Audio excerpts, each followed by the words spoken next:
మీ పిల్లల బంగారు భవిష్యత్తు కోసం కలలు కంటున్నారా? మీ సొంతింటి కలను నిజం చేసుకోవాలనుకుంటున్నారా? కాకినాడ మరియు కాకినాడ పరిసర ప్రాంతాలలో ఇల్లు స్థలములు ప్లాట్స్ కొరకు సంప్రదించండి 8096123477. తెలుగు టైమ్స్ టీవీకి స్వాగతం. ఈ వీడియోలో కార్తీక పురాణం నందలి 18వ అధ్యాయంను చెప్పుకుందాం. కర్మఫలం. ఓ మునీంద్ర, మీ దర్శనం వల్ల ధన్యునయ్యాను.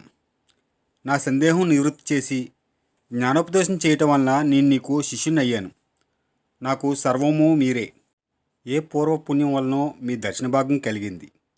లేకపోయినట్లయితే మహాపాపనై నేను ముద్దుబారిన చెట్టులా ఉండవలసిన వాడినే. ఇదంతా దైవికంగా జరిగిపోయింది. నన్ను శిష్యునిగా గణించి కర్మ ఫలితాన్ని గురించి వివరించమని వేడుకున్నాడు. అంగీరసుడు వాని కోరికను మన్నించి కర్మఫలాన్ని వివరించసాగాడు.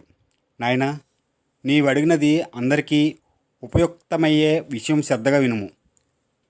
జీవుడు అనిత్యమైన దేహాన్ని పొంది తను తాను మర్చిపోయి ఇంద్రియాలతో ఉంటాడు.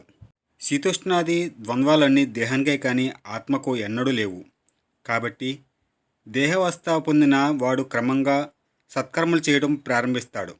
దానివలన జ్ఞానం సిద్ధిస్తుంది. ఆ జ్ఞానం వలన ఆత్మజ్ఞానం కలుగుతుంది. సర్వాది సర్వకర్మలే నీలో ఉంటాయి. దేహి అయినవాడు విధి చొప్పున కర్మల్ని బాగా ఆచరించాలి. స్నానరహితమైన కర్మ ఏనుగు మింగిన వెలగపండు వంటిది అవుతుంది. కాబట్టి స్నానం తప్పకుండా చెయ్యాలి. ప్రాతకాల స్నానము శ్రేష్టమును వేదవిహితమును అయి ఉంది. దీన్ని ఆచరించే సామర్థ్యం లేనివారు అధమం కార్తీమాసంలో సూర్యుడు తులరాశిలో ఉన్నప్పుడును, మకర రాశిలో సూర్యుడుండే మాఘమాసంలోను, సూర్యుడు మేషరాశిలో ఉండగా వైశాఖ మాసంలోను, ఈ 3 నెలల్లోనైనా ప్రతిదినము ఉదయాన్నే స్నానం చేయటం వల్ల ఉత్తమగతి ప్రాప్తిస్తుంది. చాతుర్మాస్యాదులైన పుణ్యదినాల్లోని, గ్రహణ దినాల్లోని, మిగిలిన పుణ్యదినాల్లోనూ వేరు కాలాల్లో చేసిన కర్మ పుణ్యప్రదం అవుతుంది. మిగిలిన కాలంలో ప్రాతకాలమందే స్నానము, సంధ్యావందనము, జపము, హోమము, సూర్య నమస్కారాలు మొదలైనవి చేయటం చాలా అవసరం. స్నానం చేయకపోవటం వలన కర్మ భ్రష్టత్వం పట్టి రౌరవ నరకం ప్రాప్తిస్తుంది. ఈ కార్తీక మాసంలో అన్ని దినాలు పుణ్యప్రదాలే. దీనితో సమానమైన మాసం లేదు అన్నారు.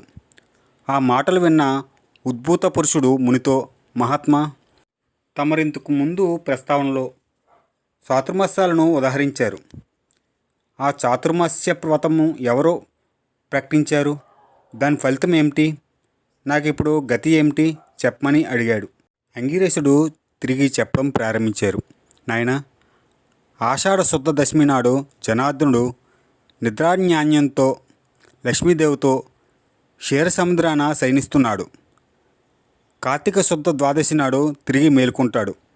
కాబట్టి ద్వాదశికి మహాబోధిని అని పేరు కలిగింది. చాతుర్మాస అనబడే ఆ 4 నెలలు విష్ణువుకు నిద్రసుఖాన్ని ఇస్తాయి. కాబట్టి ఆ 4 నెలలను సత్యస్వరూపుడైన శ్రీమన్నారాయణ్ణి ఆరాధించేవారు పరమపదం పొందుతారు. ఆ కాలంలో చేసిన పుణ్యకర్మలు సార్థకం అవుతాయి. దీనికి ఉదాహరణగా పూర్వం నాకు అరిచెప్పిన కారణం చెప్తాను, శ్రద్ధగా విను. ఒకానొకప్పుడు కృతయుగంలో వైకుంఠంలో విష్ణుమూర్తి కొలువు తీర్చి ఉండగా నారదుల వారు హరినామ సంకీర్తన చేసుకుంటూ వచ్చారు. శయనుడై ఉన్న హరికి పాదాభివందనం చేశాడు. విష్ణు భగవానుడు మందహాసంతో, ఏమి తెలియని వానిలాగా, అన్ని చోట్ల అందరూ కుశలమేనా అని అడిగాడు. అప్పుడు నారదుల వారు, ఓ భగవాన్, వేదమార్గాన్ని విడిచిపెట్టిన వాళ్ళని చూశాను. కొందరు మునులు మానవులతో కలిసి తమ విద్యుక్త ధర్మాల్ని మర్చిపోయారు.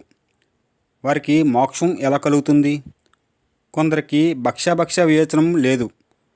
కొందరు సదాచార సంపన్నులై ఉన్నప్పటికీ కొందరు పరానంద శక్తులయ్యారు. వారందరినీ రక్షించు.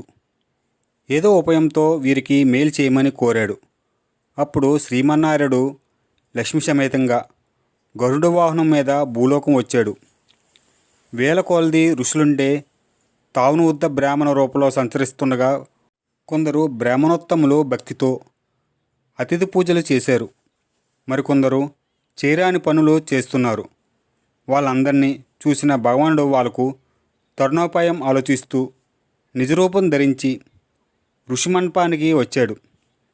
జ్ఞానసిద్ధులు మొదలైన ఋషులందరూ శిష్య మిత్ర పుత్ర కళత్రాదులతో కూడి తమ ఆశ్రమానికి వచ్చిన మహావిష్ణువు దర్శనం వల్ల సంతృప్తి పొంది ఆ పరమాత్మ పాదాలకు మొక్కారు.